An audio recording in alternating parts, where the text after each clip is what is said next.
네, 4월의 첫날입니다. 오늘 아침 신문 살펴보겠습니다. 이현웅 아나운서가 주요 내용 정리했습니다. 어서 오십시오. 안녕하십니까? 네, 오늘 첫 번째 신문 보겠습니다. 제목대로 좀 거칠어졌네요. 제목이 신구 권력의 충돌 얘기인가요 또? 맞습니다. 사실 화기애애했다라고 얘기가 들렸던 청와대 만찬 3일 전이었는데요. 네. 다시 양측의 입이 거칠어진 모습입니다. 그 중심에는 대우조선해양 경영진의 인사 문제가 있었는데 대우조선해양이 최근에 박두선 신임 대표를 선출했습니다. 네. 근데 인수위 측이 이 임명을 놓고서는 알박기다, 비상식적, 모렴치하다, 직권남용 소지가 있다 같은 표현으로 비판했습니다. 예. 박두선 대표가 문재인 대통령 동생과 대학 동창이라는 점을 문제 삼은 건데요. 예. 청와대는 오히려 인수위가 이 자리에 눈독을 들이고 있었다는 게 놀랍다라는 입장을 낸 상황입니다. 예. 우리가 관여할 인사가 아니라는 취지의 반박인데 중앙일보 기사를 보면요. 이거 말고도 2차 추경이라던가 예. 집무실 이전, 임대차 3법에 대해서도 여전히 의견 차이가 있다라고 설명을 하고 있었습니다. 예. 근데 이 대우조선해양은 사실 우리가 알기로는 공기업이 아니고 민간 기업이잖아요. 예, 그렇습니다. 왜 여기 대표를 놓고 이렇게 갈등을 빚어야 되는지 좀 궁금한데요. 맞습니다. 아마 이번 논란을 보면서 공기업이었나 이렇게 생각하시는 분들도 계실 것 같은데요. 예. 이 사정을 알고 보면 약간 복잡한 면이 있습니다. 예. 조선일보랑 한겨레 신문이 약간 논조를 다르게 해서 실어놨는데 예. 하나씩 보도록 하겠습니다. 먼저 조선일보가 그래픽으로 잘 정리를 해놨는데요. 네. 민간 기업인 건 맞습니다. 그런데 산업은행이 전체 지분의 절반 이상 55.7% 정도의 지분을 가지고 있습니다. 예. 그리고 이 산업은행은 정부가 전체 지분을 가지고 있는 국책은행입니다. 예. 그리고 대우조선해양에 투입된 공적 자금이 7조 원이 넘는다는 점도 눈에 띕니다. 예. 인수위 측은 이런 배경 때문에 사실상 공기업으로 봐야 한다 이렇게 주장을 하고 있는 상황입니다. 예. 그리고 또 경영진을 추천하는 경영정상화관리위원회가 산업은행 관련된 인사가 많기 때문에 예. 독립적이지 않다라는 점도 지적을 하고 있었습니다. 여기에다가 산업은행 이동걸 회장이 친정부 성향이다라는 점도 함께 언급을 했습니다. 자, 반대로 한겨레 신문을 보시죠. 산업은행이 55.7%를 가지고 있다고 하더라도 예. 그렇다면 반대로 말해서 일반 주주 지분이 40%가 넘는 상장 기업이다. 이런 기업의 인사에 개입하려 한다는 건 좀 부적절하다. 이렇게 예. 비판을 하고 있었습니다. 박두선 사장은 후보 추천과 또 주주총회 같은 정식 절차에 따라서 선출이 됐고 대우조선해양은 감사원의 감사 대상도 아니라는 점을 지적하고 있었습니다. 예. 또 금속노조 대우조선지회의 성명도 함께 소개하고 있었는데요. 이 노조는 현장을 잘 아는 내부 인사가 선임돼야 한다는 입장을 유지하면서 박두선 사장이 이에 벗어나지 않았다라고 밝혔습니다. 네. 역시나 또 근거 없이 정치적으로만 이용하려는 건 보기 좋지 않다라고 비판하기도 했습니다. 그렇군요. 네, 다음 기사 보겠습니다. 부동산 관련 기사인 것 같은데, 네, 인수위가 그 양도세 관련한 정책을 발표했어요. 어떤 내용인가요? 그렇습니다. 이르면 이번 달부터인데 1년 동안 다주택자에 대한 양도세 중과를 면제해주는 방안을 발표를 했습니다. 네. 이렇게 미리 발표한 거는 미리 준비하고 또 팔 수 있는 시간을 주기 위해서라는 게 인수위의 입장이고요. 예. 민주당도 인수위가 내놓은 방안에 더해서 추가로 더 완화된 대책을 추진하기로 했기 때문에 예. 다주택자 양도세 중과 면제는 앞으로 더 탄력을 받을 것으로 보입니다. 이 중과 배제 전후의 세액 변화를 나타내는 그림도 함께 이 기사에 실려 있었는데요. 예. 보시면은 현재 수준에 비해서 한 30에서 40% 정도 세금이 낮아지는 것을 확인할 수가 있습니다. 예. 그렇기 때문에 전문가들은 이번 조치로 인해서 매물이 나올 것이다. 그리고 집값이 다소 안정될 것이다. 이렇게 전망을 하고 있었는데요. 네. 모든 전문가가 그렇게 보는 것은 또 아니었습니다. 반대 입장도 있었는데 반대로 회의적인 입장에서 보면요. 재건축이나 재개발 규제 완화가 지금 앞으로 또 나올 것으로 보이고 예. 또 다주택자에 대한 추가 규제 완화 기대감도 있기 때문에 이런 다주택자들이 버티기에 돌입할 가능성도 있다. 네. 이렇게 보고 있었습니다. 그렇군요. 부동산 시장이 어떻게 반응할지 좀 더 지켜봐야겠습니다. 네, 다음 기사 보겠습니다. 네, 지방선거 얘기 있죠. 6.1 지방선거, 경기도지사 선거가 특히 빅매치가 좀 될 것으로 기대가 되죠. 그렇습니다. 어제 이제 나란히 출마를 공식화한 인물들이 있죠. 김동연 대표 그리고 유승민 전 의원이었는데 네. 그렇다 보니까 이 경기지사 과연 누가 최종 후보로 나설지 그리고 누가 승리할지 큰 관심이 몰리고 있습니다. 네. 물론 아직까지 김동연 대 유승민으로 확실하게 굳어진 건 아닙니다. 예. 그 인물들 지금 아래 나온 사진을 보면 작은 얼굴들이 있는데요. 예를 들어 민주당 쪽에서는 안민석, 조정식, 염태영 예. 이미 출마 선언을 했고 또 예. 최재성 전 정무수석 같은 경우도 거론이 되고 있는 상황이고요. 예. 또 오른쪽에 유승민 의원 밑에도 심재철, 김은혜 그리고 윤희숙 등등의 인물들이 거론이 되고 있는 상황입니다. 만약에 이 두 지금 크게 나온 인물들 김동연 대표, 유승민 전 의원이 당내 경선을 통과하게 되면 지난 대선에서 대권 주자였던 두 인물이 맞붙게 되기 때문에 이른바 이제 빅매치다 이렇게 부르고 있고요. 두 인물 외에도 지금 뭐 누가 될지 확실한 건 아니기 때문에 조금 더 지켜봐야 하는 그런 상황입니다. 이 인물들 사이에는 지난 대선의 경기도 표심도 함께 나타나고 있는데 경기도 표심 지난 대선 결과를 보면 민주당 쪽 그러니까 이재명 후보에게 투표한 인원이 조금 더 많았던 걸 확인할 수 있습니다. 이제 지방선거가 2달 정도 남았는데 지방선거 승패의 가늠자라고 평가받는 곳이 이제 서울과 경기 아니겠습니까? 그렇다 보니까 이 경기지사 선거가 어떻게 진행될지 계속 관심을 모을 것 같습니다.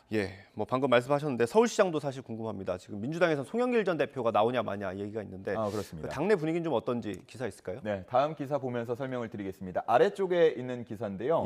지금 당내 분위기가 다소 엇갈리는 모습입니다. 한겨레 신문에 나온 기사를 보면 이재명계를 중심으로 한 의원들이 이른바 송영길 차출론을 띄우고 있다라고 했고요.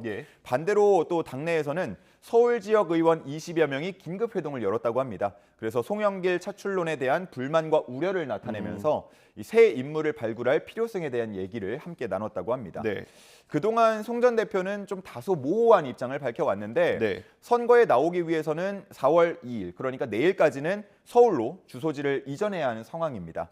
일각에서는 송 전 대표가 아들의 서울 집으로 주소지를 옮길 가능성이 있다 이렇게 보고 있었는데 뭐 내일까지 굳이 기다릴 필요도 없어진 게요. 오늘 송 전 대표가 SNS를 통해서 입장을 밝히겠다고 한 상황입니다.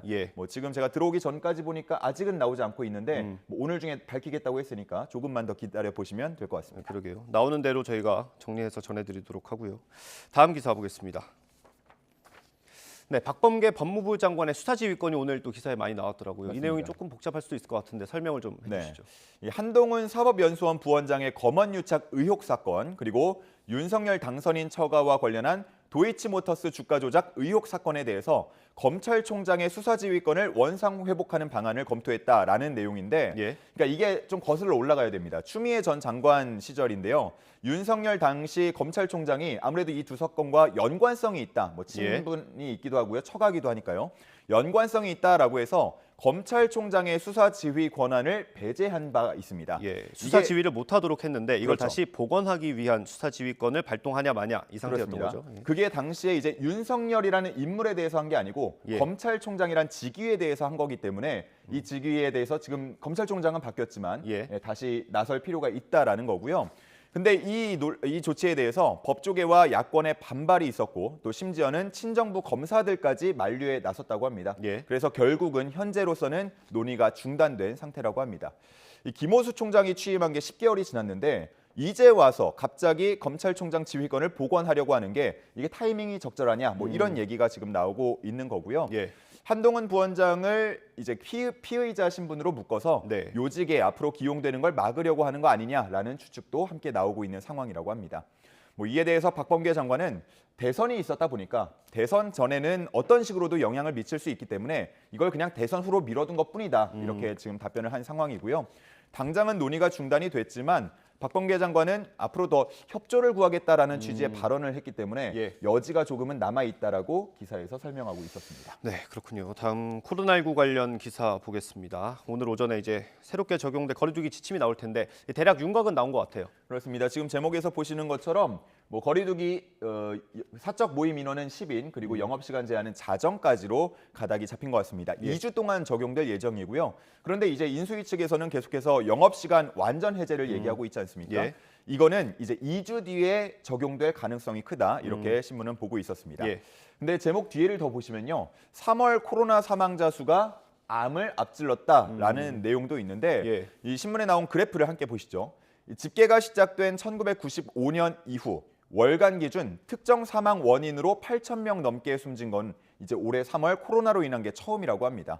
그 전까지만 해도 2020년 1월 암으로 7,290명이 사망했던 게 최다였는데 이거를 훨씬 더 앞지른 모습이고요.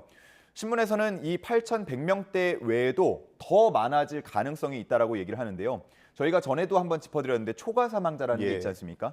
그러니까 확진 후에 사망하는 경우 외에도 감염은 됐는데 확진 판정을 받기 전에 숨지는 경우라던가 아니면 병상 부족 탓에 치료를 받지 못하고 숨지는 경우 뭐 이런 것까지 다 합치면 8,000명보다 훨씬 더 많을 수 있다. 그런 내용입니다. 예. 이 초과 사망자를 좀 추정해 볼 수 있는 게 화장 건수인데요. 그러니까 그동안 사망하면 이제 보통 화장을 하기 때문에 예. 화장 건수로 추정을 해볼 수 있습니다. 3월 기준, 올해 3월 기준 이제 연도별 화장 건수를 비교한 건데요. 예. 2019년부터 2021년까지는 한 2만 1,000명에서 2만 4천 명대로 나타났는데 올해 3월 같은 경우는 이게 3만 8천 건까지 확실하게 늘어난 모습을 볼 수 19년이랑 있습니다. 비교하면 거의 2배 가까운 수준이네요. 그렇습니다. 그러다 보니까 이제 초과 사망자가 이렇게 많을 수 있다라는 걸 나타낸 그래프고요. 예. 뭐 이러다 보니까 시신 보관이 제대로 되지 않고 있는 경우도 있다고 많이 알려지고 있고 또 장례용품도 현재 품귀 현상을 빚고 있다고 합니다. 예, 저희가 현장 기자들이 많이 전해드렸죠. 장례식장도 그렇고 화장터도 많이 힘들다라는 소식 전해드렸는데 이게 빨리 해결이 됐으면 좋겠습니다. 다음 기사 보겠습니다. 네, 월드컵 관련 소식. 손흥민 선수가 보이고 이거 공인구죠? 그렇습니다. 이름이 뭡니까? 공인구 이름이 알릴라입니다. 이게 예. 아랍어로 여행을 뜻하고요. 예. 혹시 앵커님 그 기억에 남는 뭐 공인구 월드컵 공인구가 있습니까? 예, 뭐 사실 어렸을 때는 외우고 다녔는데 지금은 사실 기억이 잘 안 납니다. 저 아마 많은 분들께서 2002년에 이제 우리가 월드컵을 개최했을 때 피버노바 정도 기억을 하실 예, 것 같은데요. 이 공인구에 대한 관심은 늘 월드컵이 열릴 때마다 큽니다. 네. 이번에 이제 주인공이 된 알릴라 같은 경우는 이제 여행을 뜻한다고 해서 아디다스 쪽에서는 이제 모든 국가들이 함께하는 하나의 여정이다, 여행이다 이렇게 얘기를 하고 있습니다. 예. 이번 공인구 모델이 메시 선수 그리고 여기 나와 있듯이 지금 손흥민 선수가 공식 모델입니다. 예. 굉장히 좀 뿌듯하고 자부심이 들 만한 그런 사진이었고요. 이 손흥민 선수가 손가락 끝에 알릴라를 올려놓고 있는 사진 보시면 아마 기분이 다들 좋아지실 것 같습니다. 뭐 지금 사진 나와 있는데요. 보면은 자주색도 있고요. 또 파란색도 있고요. 그다음 노란색도 이렇게 나오면서 좀 화려한 그런 공인구의 모습 보실 수가 예. 있습니다. 이 공인구의 특징이라고 한다면요. 한 20개 정도의 여러 가지 돌기가 좀 들어가면서 예. 더 빠르고 정확하게 슈팅이 날아간다는 점을 꼽았고요. 예. 또 되게 신기한 게 친환경 잉크랑 친환경 접착제가 쓰였다고 합니다. 네. 그래서 지속 가능한 뭐 그런 문제도 함께 논의가 되고 있다고 합니다. 예. 우리 K리그 같은 경우도 5월부터 이 공인구를 사용할 예정이라고 하는데 우리 선수들도 이 공인구에 적응할 시간은 꽤 충분해 보입니다. 예.